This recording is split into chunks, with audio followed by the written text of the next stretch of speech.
Hello, I'm Kathy Fox Alfano, host of Born TV's Primary 22, Why Should We Vote for You? Today I'm welcoming Melissa Alden, Republican candidate for Cape and Islands District Attorney. Melissa, thank you so much for coming to Born. We'd really like to get to know you better. Great. First, Melissa, tell me just what does a district attorney do? Great. Well, first I'm going to correct you. It's Alden, like the Mayflower, Oh, John sorry, Alden. That's okay. Were you in Alden? Like Yes, as in yeah. Mayflower? So my dad's dated it back to 10 generations, direct descendant of John Alden and Priscilla Mullins. Well, you know what? I'm a Bradford. Okay. Yes. Somehow so related. there we go. Great. Okay, I'm sorry. No problem. So tell us, what does a district attorney do? So basically, the district's attorney role is to oversee the office and to manage the people, make sure you're hiring the best candidates that will perform the functions of assistant district attorneys. So that role, the assistant district attorneys prosecute the cases, as opposed to the district attorney who basically is the leadership management of that. And I think in any leadership, you need to make sure that you hire the best, provide them with the best training to make sure that they are the best qualified for that role. What experience do you have that would make you a great district attorney? So I feel that my experience as a mother in the community, raising my children within the community on the Cape and Islands, as well as my experience as a police officer for 11 years serving the town of Yarmouth, as well as my experience in administration in the town of Yarmouth at the police department, handling grants, management of the payroll, accounts payable, receivable.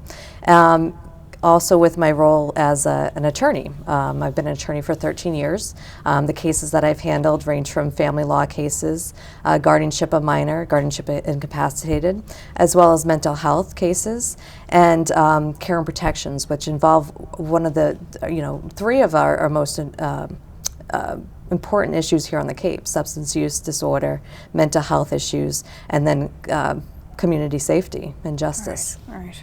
What would be your focus as the DA?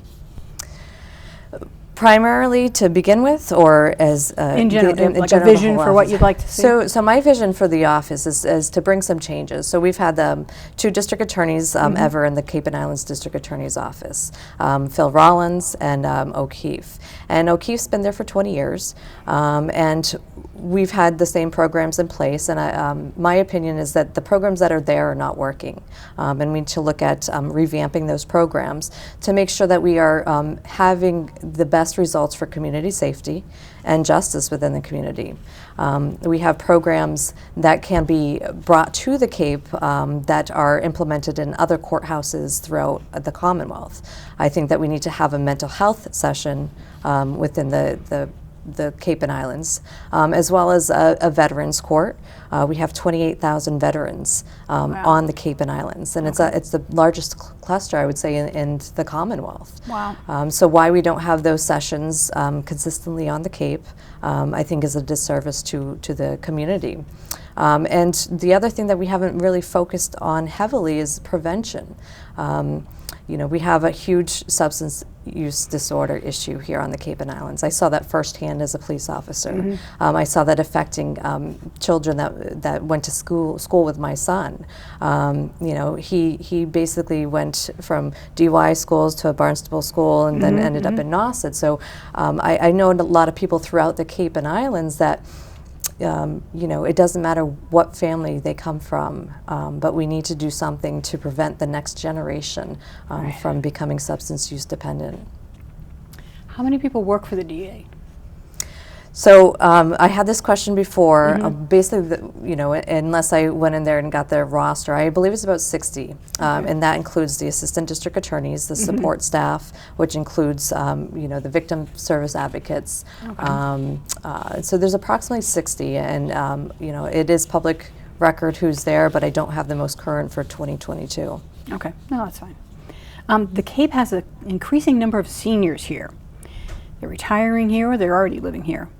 How can you protect seniors from scammers and unscrupulous predators that feast on unsuspecting seniors?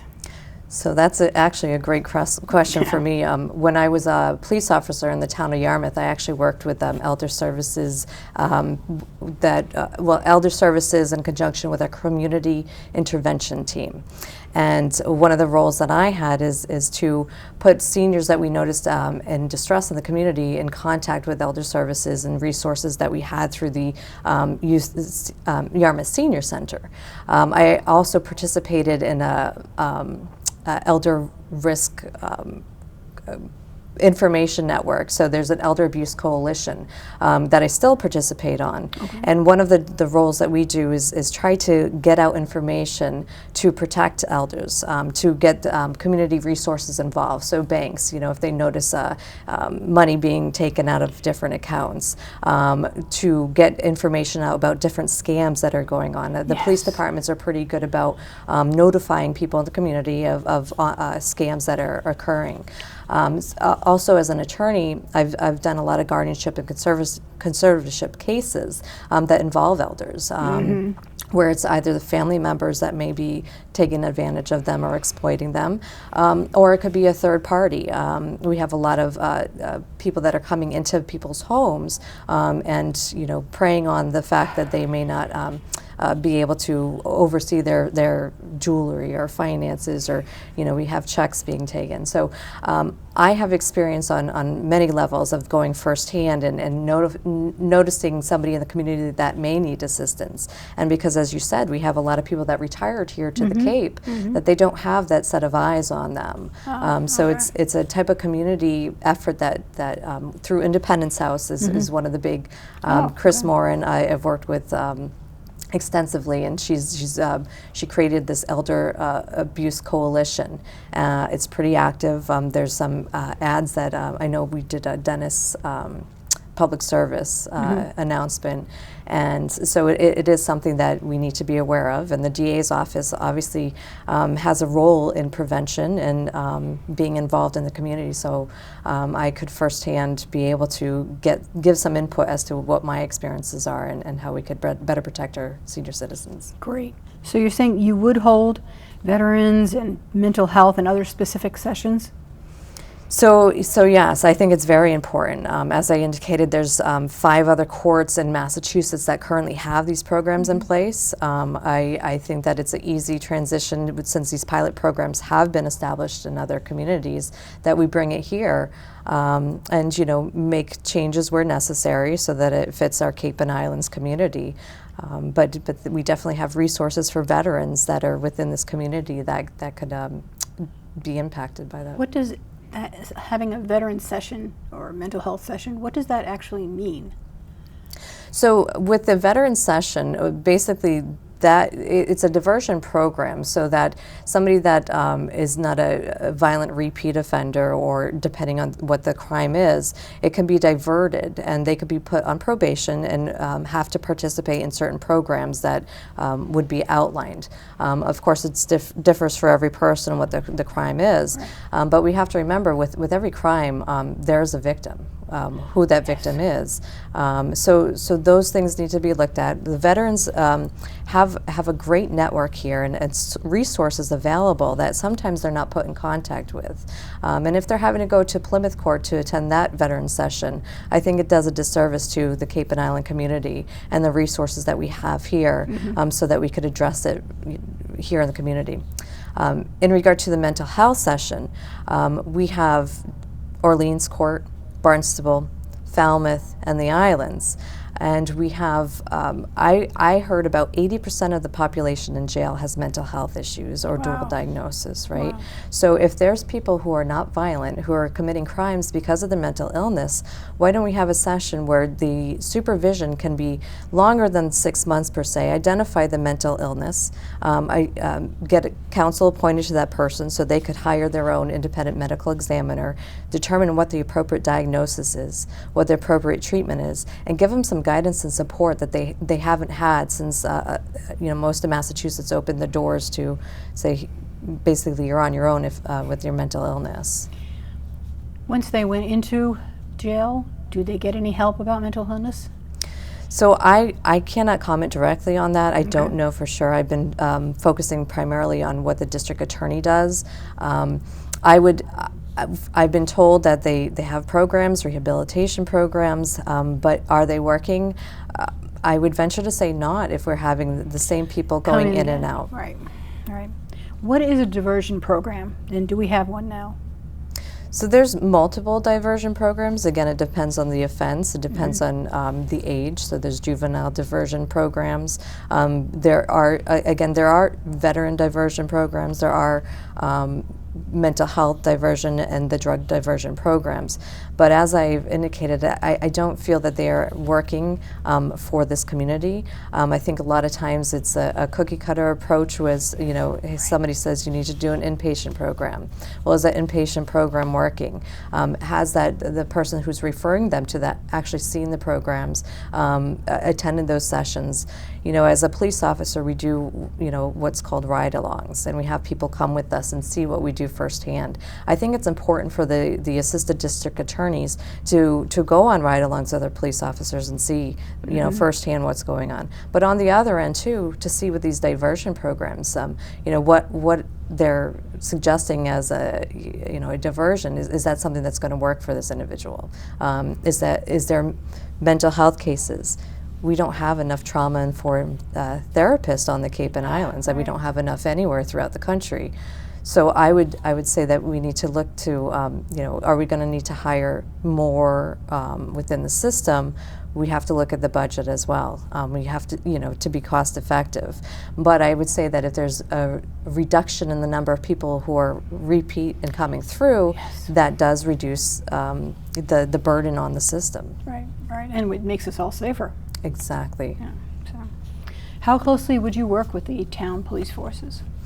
So, as a former law enforcement, I am very supportive of the law enforcement community. I think it's important that the district attorney have continual contact with our police and continual training as well. One of the things I would really like to see implemented is a task force to identify the violent and repeat offenders. We have an increase in violent repeat offenders that are in our community, and I feel the district attorney needs to work more closely with the chiefs, with the law enforcement, so that we're making sure that these violent individuals do not stay in our communities and are charged appropriately. We have mandatory minimum sentencings that are that for certain crimes, and those crimes are violent crimes. If they're not pled out, then we can make sure that there's mandatory sentencing for those individuals. And anytime they're brought back into the system, it increases the time that the judges cannot reduce those sentences because of the mandatory minimum sentences. I've heard with the islands, Sonny Nantucket and Martha's Vineyard, sometimes they feel like they're the forgotten ones over there. I'm sure. And it needs to be a consistent contact. And again, I think the ADAs being able to go in and work with the police officers on a consistent basis as to, okay, well, why isn't this crime being prosecuted, or why are we having to plea it out? Is it because it's lack of evidence? Those type of fixes are important. Right. Are your reports writing up to par? So they learn that in the academy, and we go to in-service training. But with our ADAs who know our police officers, know the laws, what needs to meet the burden of proof, I think it's important to have more consistent contact. Some people believe that a woman is too soft on crime. What would you say to that? Well, I was a police officer for 11 years, and I think my record reflects that I'm tough when I need to be, and then compassionate when I also need to be. And that's the experience that I have that none of the other candidates have. I've seen firsthand what people can do to themselves and to other people. And I think it's important to realize that there are bad people, and those people need to be fully prosecuted. But then there's also people that we see that need extra assistance because they didn't get that from something in their lives. And then the most important too is our victims.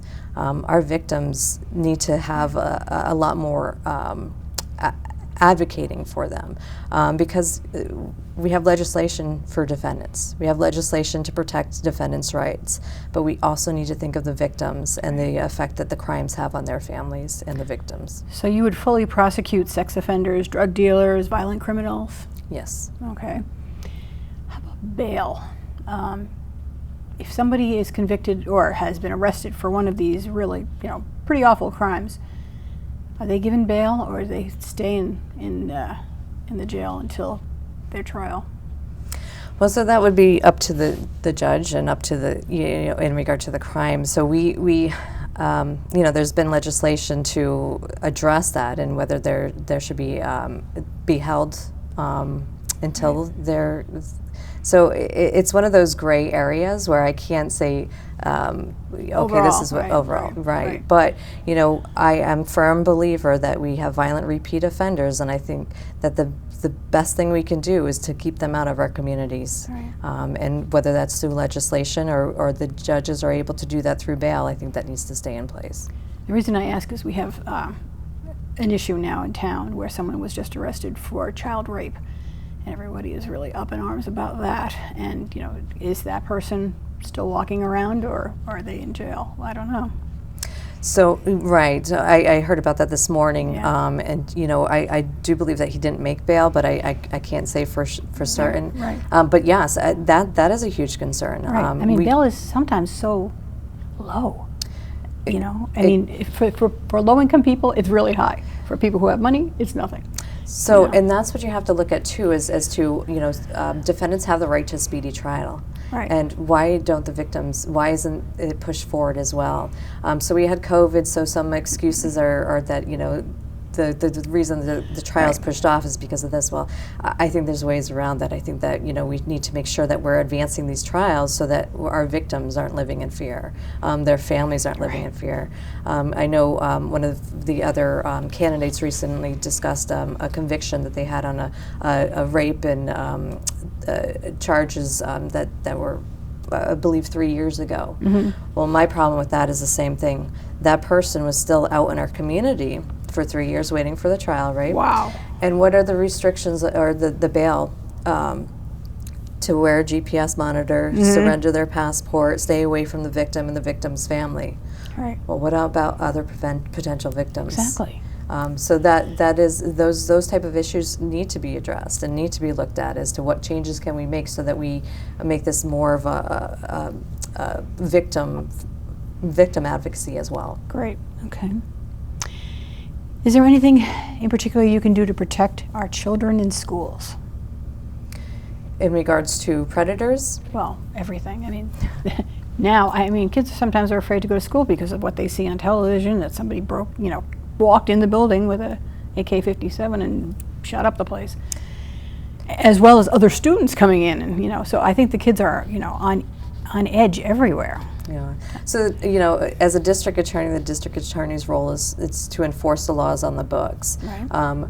We can work closely with the school's school resource officers, but that's more of an issue that's with the administration of the schools, right? Okay. And also too in regard to referrals of juvenile crimes. Mm-hmm. Those are the administration in the schools, the superintendents and the principals. They kind of supersede anything in regard to the school resource officers.